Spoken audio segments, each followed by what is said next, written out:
সুপ্রভাত। কেমন আছেন সবাই? আমি অনন্যা, অনন্যার ব্লগসের আরও একটি ঝাঁ চকচকে নতুন ব্লগে আপনাদের সকলকে জানাই অনেক অনেক অনেক স্বাগত। আশা করছি আপনারা সকলে খুব ভালো আছেন, সুস্থ আছেন, সাবধানে আছেন, নিরাপদে আছেন। আমরাও বেশ ভালোই আছি। আজ দিনটি শনিবার, সকাল এখন 8:30 মতো বাজে। আপনাদেরকে সাথে নিয়ে ঠিক এখন থেকেই আজকের ব্লগটি আমি শুরু করছি। যথারীতি সকালে ঘুম থেকে উঠে ব্রাশ করে ফ্রেশ হয়ে নিয়েছি।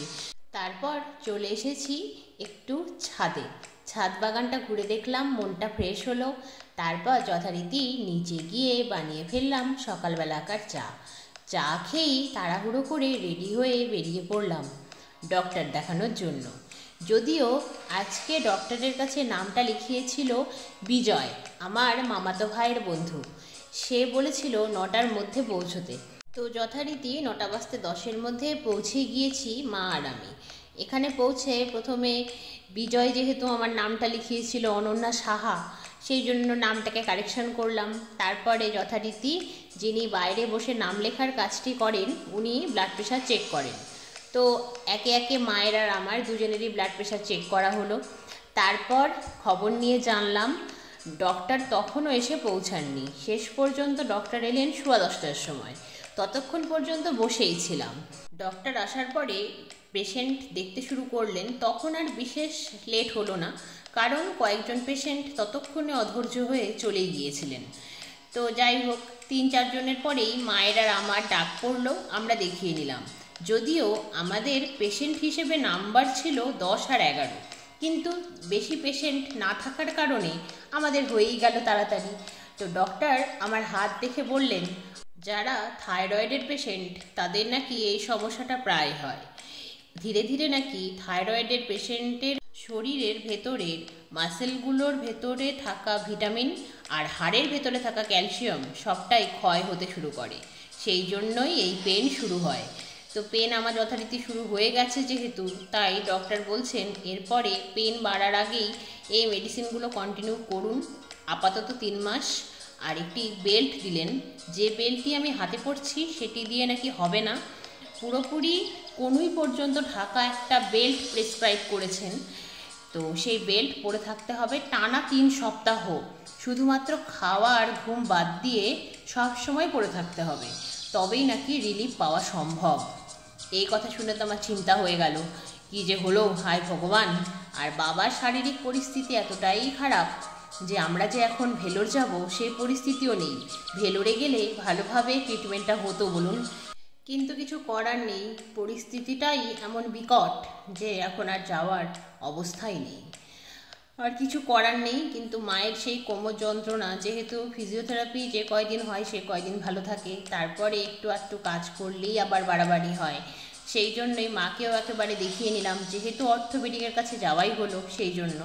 তো ভেলোরের প্রেসক্রাইব করা মায়ের 2টো মেডিসিন বন্ধ করে উনি আর একটা মেডিসিন প্রেসক্রাইব করেছেন, আর তার সাথে মাকে দিয়েছেন একটা অর্থো স্প্রে। সেটি নাকের একটা ড্রপ, যেটি রাতে বা দিনে যখনই হোক সারাদিনে একবার 1 পাক নিতে হবে। তো মা তো নাকের ড্রপ দেখে যথেষ্ট ভয় পান। তো মা এই নাকের ড্রপ দেখে যথেষ্টই বিরক্ত হলেন, বললেন আবারও নাকের ড্রপ? ডক্টর বললেন ভালো হতে হবে তো, এই নাকের ড্রপ নাক দিয়ে চলে যাবে কোমরের হাড়ে, সেই জন্য এটি ইউজ করতে হবে। তো যাই হোক, ডক্টর দেখানোর পর্ব মিটিয়ে বেরোলাম।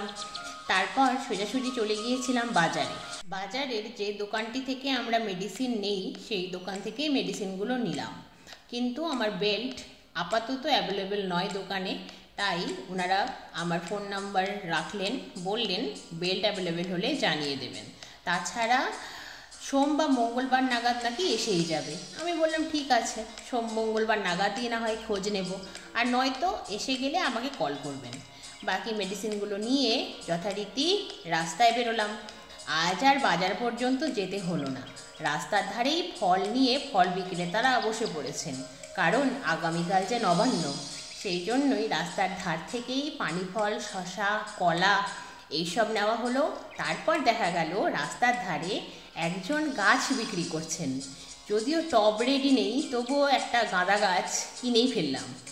তারপর যথারীতি বাজারের ভেতরের প্রথম যে দোকানটি রয়েছে সেই দোকানটি থেকেই একটু নতুন চাল আর নতুন গুড় কিনে শেষ পর্যন্ত 10 টাকার লুজ গাঁদা ফুল কিনে বাড়ির পথে হাঁটা লাগালাম। হাঁটা বলতে টোটো চড়েই ফিরে এলাম। বাড়িতে এসে দেখছি ঘড়ির কাঁটা 12:30। এতটাই লেট হয়ে গিয়েছে আজ। তো যাই হোক, যথারীতি ড্রেস চেঞ্জ করে ফ্রেশ না হয়ে পুরোপুরি স্নানটাই সেরে ফেললাম। তারপর মা চলে গেল ঠাকুর ঘরে পুজো করতে, আর আমি এদিকে বাবাকে জলখাবারটা সার্ভ করলাম। তারপরে কিছুই তো হয়েছিল না, না হয়েছিল রান্না, না হয়েছিল চায়ের বাসনগুলো ধোয়া, আবার এইদিকে শান্তনা দিদি কাজে চলে এসেছে ততক্ষণে। তো যাই হোক, আজ যেহেতু শনিবার, আজ তো ভেজ খাওয়ার দিন। চট করে মা বলল, আজকে একটা নিরামিষ ঝোল বানিয়ে ফেল, তাড়াতাড়ি হয়ে যাবে। আর গতকালের ডাল কিছুটা ফ্রিজে রয়েছে, সেটিকে গরম করে নিলেই আজকের মতো রান্নাবান্না কমপ্লিট। ও হ্যাঁ, উচ্ছে বেগুন ভাজাটা ভাজতে ভুলিস না। আমি বললাম, না না, সে আর বলতে। তো যাই হোক, যথারীতি রান্নাবান্না করে ফেললাম। হাতটা প্রচণ্ডই যন্ত্রণা করছিল, তার মধ্যেই করলাম। যাই হোক, করতে তো হবেই বলুন। আর রান্নাবান্না করতে করতে চায়ের বাসনগুলোও ধুয়ে নিলাম। তারপর যথারীতি বাবাকে লাঞ্চটা টাইমের মধ্যেই সার্ভ করলাম। ততক্ষণে মা পুজো সেরে এলো। তারপর যথারীতি একসাথে লাঞ্চ করলাম। তারপর গ্যাস আর রান্নাঘর ক্লিন হলো, শান্তনা দিদি বাকি কাজগুলো কমপ্লিট করে গেল। তারপর একটু রেস্ট নিলাম। বিকেল হতেই চলে এলাম ছাদে। ছাদে এসে দেখলাম একটা জামা কাপড়ও শুকোয়নি, তাই অগত্যা সিঁড়িঘরের ভেতরে দড়িতে মেলে দিলাম। তারপর গাছগুলোতে জল দিলাম। এই হাতে বেলটা লাগিয়েই দিলাম। ব্যথা করছিল, কিন্তু কিছু করার নেই বলুন। টবে থাকা গাছ জল না পেলে তো মরেই যাবে, সেটা কি আর হতে দিতে পারি?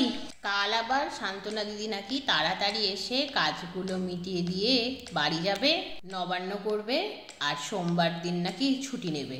এই কথা শুনেই তো আমার আত্মারাম খাঁচা ছাড়া হওয়ার জোগাড়। হাতের যা পরিস্থিতি, বেল্ট বেঁধে আর যাই হোক, বাসন মাজা ঘর মোছা তো করা যাবে না বলুন, সে তো আমি ভালো জানি। কিন্তু কিছু করার নেই, পরিস্থিতির সাথে মানিয়ে নিতে হবে। আমি এখন আর বিশেষ চিন্তা করি না, যা হবে দেখা যাবে। ছাদ থেকে নেমে এসে আমি বানিয়ে ফেললাম সান্ধ্যকালীন চা, আর মা সন্ধ্যা প্রদীপ দেখিয়ে দিল। এখন তবে চা পর্ব।